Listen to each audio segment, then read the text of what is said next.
ጽዮንና ዳግም በናታን መጥፋት እየተሰቃዩ ይገኛሉ።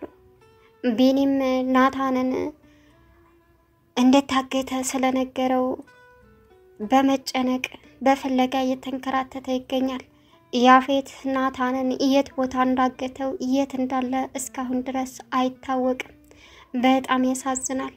ይህ ሁሉ የነበረው ያው ያፌት የራሱ የሆኑትን ሰዎች በብዛት አሰማርቶ ስለነበረ ከኒክ ቤስተሩ ጋር ሲወጣ በመጠባበቅና እርምጃውን በመከታተል በስተመጨረሻም ማንም የማያቸው ቦታ ወስደው አግተውት እንግዲህ ቤተሰቡ በሙሉ በጭንቀትና በስቃይ ይገኛል። ጽዮን አሁን ወንድሟን አታሰው መሆን አትችልም። ኢፍራታም ተስፋ ቆርጣለች። ያፌትን ወንጀል ደግሞ ግዴታ መፈረም አለብሽ ሲላትም ፈርማ ወረቀቱን ይበልጥ እዳ ውስጥ ገብታለች። በጣም ያሳዝናል። ያፌት አሁን መከራውን እያየ ይገኛል። ለምን ናታንን ለማጥመድ ስለነበረ ብዙ ነገር ሲያደርግ የነበረው። እጅግ ከምንም በላይ የሚያሳዝን ነገር ቢኖር ናታን ያለበት ሁኔታ አለመነገሩ ነው። ያፌት እንግዲህ የናታንን እጅ በማሽን ፈጭት አርጎ ጥሎታል። በጣም ያሳዝናል።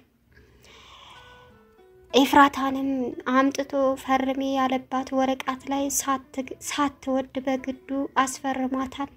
አሁን ምንም አማራጭ የላቸውም። ሁላቸውም ደምንባ እያለቀሱ ይገኛሉ። ናታን መጀመሪያውንም ያፌትን እንደማያስቆመው ወይም ደግሞ ያፌትን መጋፈጥ እንደማይችል ሁላችንም እናውቅ ነበር። ግን ደግሞ የመጨረሻ ተስፋችን ያደረግነው ኒክ ቤስተሩ አግዟቸው እፍዬና ናታን የራሳቸውን ህይወት የሚመሩበት አጋጣሚ ይፈጠራል ብለን ነበር። ነገር ግን ይህም አልሆነም። ሰላም ውድና የተከበራችሁ የቻናሌ ቤተሰቦች እንዴት ናችሁልኝ? ሰላማችሁ ይብዛልኝ። ለዚህ ቻናል አዲስ የሆናችሁ ሰብስክራይብ ያደረጋችሁ ቪዲዮውን እስከ መጨረሻው ተከታተሉ። ዛሬ እንግዲህ ሐረግ ድራማ ከባለፈው የቀጠለ ይዘን መተናል። ያፌት እንግዲህ ናታንን ከሰው አርቆ የት ቦታ እንደደበቀውና ምን እንዳደረገው ሙሉ ቤተሰብ አያውቅም። ግን ናታን እንዳገተው ብቻ ነው ያፌት እንዳገተው ብቻ ነው የሚታወቀው። ቢኒ ያፌት መሆኑን ስላረጋገጠ ናታንን ፍለጋ እየተሯሯጠ ይገኛል። ግን ደግሞ ናታን የት ቦታ እንደታገተ ምን እንደሆነ የሚታወቀው ነገር የለም። ኢፍራታም እንግዲህ ሁሉም ነገር ከአቅሟ በላይ ስለሆነ በናታን መታገት ተስፋ ስለቆረጠች አሁን በቃ ምንም አላማም ሆነ ተስፋም የለኝም ብላለች። ጭራሽ አላፈር ብሎ አቤል ከሷ ጋር እቤት ውስጥ እየኖረ ይገኛል። ይህ በተፈጠረው ማንኛውን ተቋቋም ኢፍራታ አሁን ተስፋ ቆርጣ አቤልንም የራስ ጉዳይ ገደል መግባት ትችላለህ አለችው። ነገር ግን አቤል አሁንም ቢሆን አርፈሽ ማትቀመጪ ከሆነ ናታንን ያፌት አስመልጬ እስር ቤት ከተዋለሁ ብሎም አስፈራራት። እሷም ደግሞ እንደፈለክ ማረክ ትችላለህ፣ ከዚህ በኋላ ተስፋዬም አላማዬንም ስብርብር አድርጋችሁታል በማለት መለሰችለት። ጽዮን እንግዲህ የምታደርገው ግራ ገብቷት ዳግምን እባክህን እርዳኝ እያለች ትገኛለች። ዳግምም እንደሷው ነው የሰማው። ምንም አቅም የለውም። ግን ደግሞ ቢኒ ዳግምን ከጽዮን አጠገብ ራቅ ብሎት ነበረ። ናታን ቢታገትም በድጋሚ ጽዮንና ዳግም በመገናኘታቸው በጣም እየተናደደ ይገኛል። ቢኒ ምን ሆነ ነው አጎቴ? ጽዮን እኮ ወንድሟን የታገተው ደግሞ አንተ እንደምታስባት አይነት ሴት አይደለችም። ብዙ ዋጋ እየከፈለችልህ እንደሆነ አንድ ቀን ሲገባ የሚጸጽትህን ነገር አታደርግ እያለ ይገኛል። አሁን ሉሊት እንግዲህ ናታን በመታገቱ እጅግ ከምንም በላይ ደስተኛ ሆና ትገኛለች። በዛ ላይ ጽዮንን እያቃጠለቻት ትገኛለች። ወንድም ያለ ብለሽ ነበር እንደዚህ ስትሆኝ የከረምሽው፣ አሁን ግን የለም እያለች ታቃጥላታለች። እሷም አሁን አዘንታ እንዲሁም ለቅሷ ለወንድሟ ለናታን ስለሆነ ሌላ ሰው ምን ይበል ምንም የምታውቀው ጉዳይ የለም። የቤዛ እናት የቤዛ ፍቅረኛ እናት እንዲሁም የናውድ እናት አሁን ልጇ ከማን ጋር እንደሚውል ተከታትላ አወቀችበት። አሁን የወሰነችው ውሳኔ እሱን ከቤዛ ለማራቅ ካልሆነ ግን ይወገዳል የሚልም አላማ አላት። በጣም ያሳዝናል። እናት ለልጇ ይሄን ያክል መጥፎ ውሳኔ መወሰኗ እጅግ አስፈሪ ነው። ሌላኛው ነገር ደግሞ በሚገርም ሁኔታ ሉሊት አሁን በደስታ እንኳንም የኔን ጣት ነቃቅለህ አንተም ጣት አሁን ይነቃቀልልሃል፣ የኔን አለቃ መዳፈር ምን ያክል እንደሚከብድ በዚሁ ታውቃለህ እያለችም ብቻዋን ታወራለች። ቤዛ ይህንን በምትልበት ሰዓት ደረሰችባት ሉሊት ላይ። ምን እያልሽ ነው? ማን ነው የሚነቃቅለው ስትላትም አይ ዝም ብዬ ነው ማለቴ ናታንን እንደኔ ጥፍሩን እንዳይነቅሉት ብዬ ነው አለቻት። አንቺ ሴትዮ ምንድነው የሚያስቀባጅርሽ? የምታውቂው ነገር አለ አለቻት። ቤዛ እኔ ምንም ማውቀው ነገር የለም እያለች ለፈለፈች። ግን እንግዲህ ትልቅ ሀሳብና ጭንቀት ላይ ትገኛለች። ህመማን ዳንኩ ብላ ሳትጨርስ በርግጥ በጠንከር ብላ እንኳን መራመድ ሳትችል አሁን ሌላ የናታን መጥፋትና የእፉዬ ተስፋ መቁረጥ እንዲሁም አዘንታ በብስጭት መቃጠሏና መሰቃየቷ አሁን እጅግ ከምንም በላይ እያሳሰባትና እያስለቀሳት ትገኛለች።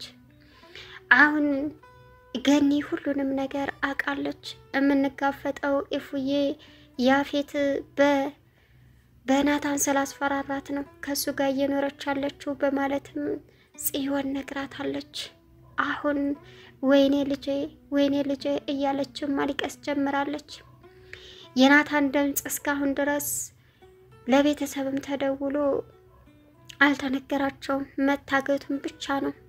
አንቺና ናታን እኔን መቀመቅ ልትከቱ ነበር፣ ማን መቀመቅ እንደሚወርድ እናያለን በማለትም ለኢፍራታ ያፌት አስጠነቀቃትም ዛተባትም። ኢፍራታ አሁን ከዛ ከቤት አትወጣ ግራ ገብቷታል፣ አትኖር ግራ ገብቷታል። በዛ ላይ አቤል ገብቶ ያጎቴ ሚስት እያለ እያቃጠላት ትገኛለች። ኢፍራታ አሁን ህይወት ፊቷን እንዳዞረችባት መቼ ነው ለኔ ደስታ የሚኖረው? በወዴ ነፍሰ ጡር ልጅ ሆኛለሁ። አሁን ደግሞ ምን አድርጌ ነው ናታንን ከዚህ ነፃ የማወጣው? ፈጣሪ ሆይ አንተ አቅም ስጠኝ፣ እኔ አቅም የለኝም እያለች እያለቀሰች ትገኛለች። ያፌትን እንዴት ማወቅና ወይም ደግሞ ከሱ ማስጣል ከባድ እንደሆነ እጅግ በደንብ ታውቃለች። ያፌት ግን ወረቀቱን አስፈረማት። ወረቀቱን አልፈርምም ብትልም ወደሽ ሳይሆን በግድሽ ትፈርሚያለሽ። እስከ ዛሬ ስራ ቦታ ልሂድ እያልሽ ስታጣድፊኝ የነበረው ናታንን ለማገዝ ነበረ። አሁን ናታንን እኔ እጅ ከገባ በኋላ የምን ፍርማ ነው እያልሽ ታመልጫለሽ። እኔ ያፌት ነኝ። ማንም ምንም የሚያታልለኝ ሰው አይደለሁም። ማንም ደግሞ የኔን የሆነ ነገር ወስዶ የሚቀር ሰው አይደለሁም። የኔን ገና ብዙ እማስመልሰው ሂሳብ አለበት ናታን እያለ አስፈራራት። እሷም ካንተ ጋር እየኖርኩ ያለሁት እኮ እሱን እንዳትነካብኝ አይደለም ወይ? ስለዚህ ቃልህን አፍርሰሃል አለችው። ቃልሽንማ ያፈረሽው አንቺ ነሽ። ትዳርሽንና ጋብቻሽን የኔን ህይወት ትተሽ እሱ ጋር ተመካክረሽ እየሰራሽ እንደነበረ በእጅጉ ደርሼበታለሁ አላት። ምንድን ነው? እኔ ምንም አልሰራሁም፣ ጭራሽ ከሱ ጋር ተገናኝቼ አላውቅም አለችው። ሞኝሽን አሙኝ፣ እኔ ያፌት ማንም አያታልለኝም በማለትም እንግዲህ እፉዬን እያናደዳትና እያሰቃያት ይገኛል። ጽዮን አሁን በናታን መታገት ደም እንባ እያለቀሰች ትገኛለች። አንድ ቀን ያፌት ቤት ሄዳ ሂሳባችንን የምንወራረድበት ቀን ይመጣል። ወንድሜ ልቀቅ አለችው። ለምንድን ነው የምትጠይኝ? እኔ እኮ ላንቺ በጣም አስባለሁ። ለምንድን ነው እንደዚህ የምትሆኚው አላት። ምን አንተ ነህ ሐሳቢው? አውሬ እኮ ነህ፣ አውሬ ታውቃለህ በማለትም ጥላው ሄደች። አሁን እንግዲህ ሐሳብ ላይና ለቅሶ ላይ ሐዘን ላይ ትገኛለች።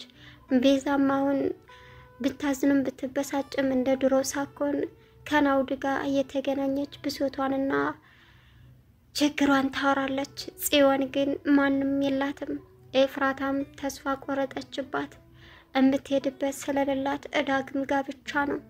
ዳግምን ምን አድርገን ወጥመድ እንክተታቸው፣ ወንድሜን ከገባበት መከራ እንዴት ላውጣው ትለዋለች። ምንም ማድረግ አይቻልም። ቻናሉን ሰብስክራይብ እያደረጋችሁ